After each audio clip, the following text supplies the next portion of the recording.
नमस्ते। मैं आप लोगों से बातचीत कर रहा था, इस बीच में दो पेशेंट आ गए थे, तो फिर मुझे वो बात वहीं रोकनी पड़ी। तो हम लोग बात कर रहे थे कि किस तरह से हम ये डिसाइड करते हैं कि किस नस को हमें एंजियोप्लास्टी से करना है या नहीं करना है, और जो बहुत छोटी पतली नस होती है उसमें स्टेंट लगाना है या नहीं लगाना है, तो फिर उसका इलाज कैसे करें अगर वो दर्द दे रही है तो एफएफआर की बात हुई थी और ड्रग एल्यूटिंग बलून की बात हुई थी। अब कभी कभी हम लोगों के पास बहुत सी नई चीज़ें आ गई हैं, इमेजिंग टेक्निक्स आ गई हैं कि हम सिर्फ एंजियोग्राफी से ही मरीज़ की नस को बाहर से नहीं देखते हैं, मरीज़ की नस के अंदर भी घुस के उसके अंदर देख सकते हैं। तो ये दो मेथड हैं जिसको इंट्रावास्कुलर अल्ट्रासाउंड कहते हैं और इंट्रावास्कुलर ओसीटी कहते हैं, ऑकुलर एक टोमोग्राफी होती है। तो इससे हम लोग दिल की नसों के अंदर देख लेते हैं कि भाई ये नस में जो रुकावट है वो किस लेवल की है, वहाँ पे फैट ज़्यादा जमा हुआ है या फाइब्रस टिश्यू ज़्यादा है या कैल्सिफिकेशन ज़्यादा है। क्योंकि अगर बहुत ज़्यादा कैल्शियम है वहाँ पे तो फिर सादा बलून फुलाने से फ़ायदा नहीं होगा, और फ़ायदा के अलावा वो वहाँ पे अगर बलून किसी तरह घुस भी गया तो स्टेंट नहीं जाएगा, पूरी तरह फूलेगा नहीं। तो इन मेथडोलॉजी से ये भी पता लग जाता है कि कितना कैल्शियम है और वहाँ पे हम किस किस्म का बलून लगाएं या क्या करी टेक्नोलॉजी लगाएं नई, उनके बारे में भी आपको बताऊंगा ताकि वो चीज़ आसानी से फिर हम लोग कर सकें। तो कैल्शियम को काटने की बहुत सी सिस्टम्स आए हैं, जिसमें कि एक जो डायमंड शेप्ड, अगर उसमें एक टिप पे होता है बलून के ऊपर, जिसको हम लोग करते हैं कि रोटा एब्लेशन करते हैं, वो बहुत तेज़ी से घूमता है और वो कैल्शियम को काटता हुआ निकल जाता है। एक और कैल्शियम काटने का तरीका आया है जिसमें हम लोग करते हैं कि भाई उसको ऑर्बिटल एथरेक्टमी कहते हैं, जिसमें कि वो घूमता है और अंदर कटर करता है और कैल्शियम को काटता चला जाता है। एक और बलून आया है जिसको हम लोग हाई प्रेशर ओपियन बलून करते हैं, जिसमें बहुत हाई प्रेशर से हम लोग डायलेट करते हैं ताकि वहाँ पे कैल्शियम क्रैक हो जाए।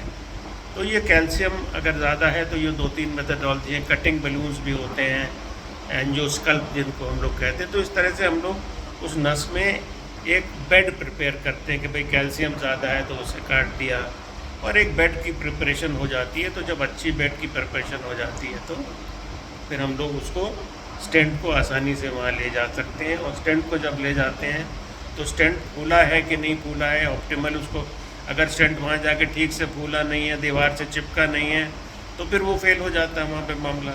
इसलिए ये भी देखा जाता है आईवस से, ओसीटी से, कि हमने स्टेंट को ठीक से फुला दिया कि नहीं फुला दिया। एक प्रिस्क्राइब डायमीटर्स होते हैं, मिनिमल स्टेंट एरिया जिसको हम लोग कहते हैं कि भाई इतना आपकी एंजियोप्लास्टी में अचीव हुआ कि नहीं हुआ।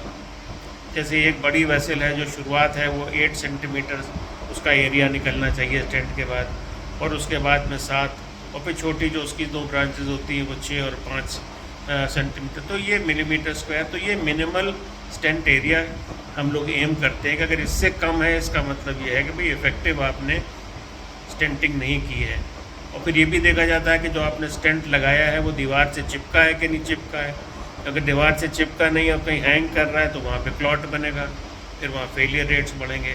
तो आईवस और ओसीटी ये दो चीज़ें ऐसी हैं कि जिनसे हम लोग देखते हैं। मैं आपको भी दिखाता हूँ उस तस्वीरों के ज़रिए से कि कैसे दिख। तो ये तो देखिए इस तरह से ये है, ये नस एक ऊपर तो एंजियोग्राफी की तस्वीर है सबसे ऊपर, जिसमें बाहर से नर्विंग दिख रही है, और उसके बाद फिर आईवस की तस्वीरें हैं जिसमें हम अंदरूनी उससे जो है आईवस से अल्ट्रासाउंड सिस्टम से ये देख लेते हैं कि नसों में कहाँ और कितनी रुकावट है, कैसा प्लैक है। और कभी कभी तो हमारे पास जब रंगीन होता है जैसे ये है, तो हम ये भी देख लेते हैं कि उसमें प्लाक में फ़ैट ज़्यादा है या फाइब्रस टिश्यू ज़्यादा है या उसमें कैल्शियम ज़्यादा है। तो जो सफ़ेद पोर्शन आप देख रहे हैं वो कैल्सिफिकेशन है, काफ़ी कैल्सिफिकेशन है। तो रंगीन वाले हिस्से के अगर नीचे हम देखते हैं तो सफ़ेद सफ़ेद जो दिखा रहे हैं वो भी कैल्शियम है। तो इसको ज़रा से एंजियोप्लास्टी करने में मुश्किल आ सकती है। यहाँ पे हमें कटिंग बलून या रोटा एब्लेटर या हमें ऑर्बिटल एथरेक्टमी ये चला के इसको रास्ता अच्छी तरह से साफ़ करना पड़ेगा ताकि बलून वहाँ फूल सके और स्टेंट लग सके। लेफ़्ट साइड में जो हरा हरा देख रहे हैं वो फाइब्रस प्लाक है। और जो लाल लाल है वो उसमें जो है वो इन्फ्लेम्ड एरिया है। तो इस तरह से आप ये भी देख सकते हैं आईबस में कि कौन सा प्लाक जो है वो उसमें फैट ज़्यादा है, किस में फाइब्रस ज़्यादा है, किस में कैल्शियम है। और ये नीचे OCT की तस्वीर है, ये बहुत अच्छा ये विजुलाइजेशन होता है और इसमें भी जगह जगह जो है बहुत से कैरेक्टरिस्टिक हैं, इतना सब आप लोगों को बताने की ज़रूरत नहीं है। और नीचे आप नस को देख सकते हैं, मेजर कर सकते हैं कि हमें कितना बड़ा स्टेंट कहाँ से कहाँ तक लगाना। तो ये सब मेथडोलॉजीज़ हैं ताकि आप सब लोगों को थोड़ा दिखा दें तो एक आइडिया लग जाए कि एंजियोग्राफी एक चीज़ है, लेकिन उसके एंजियोग्राफी के बियॉन्ड भी हमारे पास मेथडोलॉजी आ गई है अब नस के अंदर देखने की। आईबस और OCT से देख लेते हैं और फिर ये डिसाइड करते हैं कि हमें कौन सा बलून लगाना है, कौन से कटिंग टेक्निक्स लगानी है, कितना स्टेंट फुलाना है, अंडर तो नहीं है। तो ये सब चीज़ें हेल्पफुल होती हैं। तो मैंने सोचा ये शेयर कर लें और फिर उसके बाद और भी आगे नई टेक्नोलॉजीज़ हैं वो नेक्स्ट मीटिंग में डिस्कस करेंगे, क्योंकि बहुत सारे मरीज़ बाहर खड़े हैं, वो झाँक रहे हैं कि डॉक्टर साहब पता नहीं क्या बोले चले जा रहे हैं और हम लोग को अंदर नहीं बुला रहे हैं। तो सबको तो बीच में जब टाइम मिलता है तो आप लोगों से बात कर लेता हूँ। तो अगली बार मिलेंगे फिर और डिटेल बताएंगे और फिर स्टेबल एंजाइना के मैनेजमेंट से आगे बढ़ के अनस्टेबल एंजाइना और एक्यूट मायोकार्डियल इंफार्क्शन की भी बात की जाएगी। So take care, bye bye.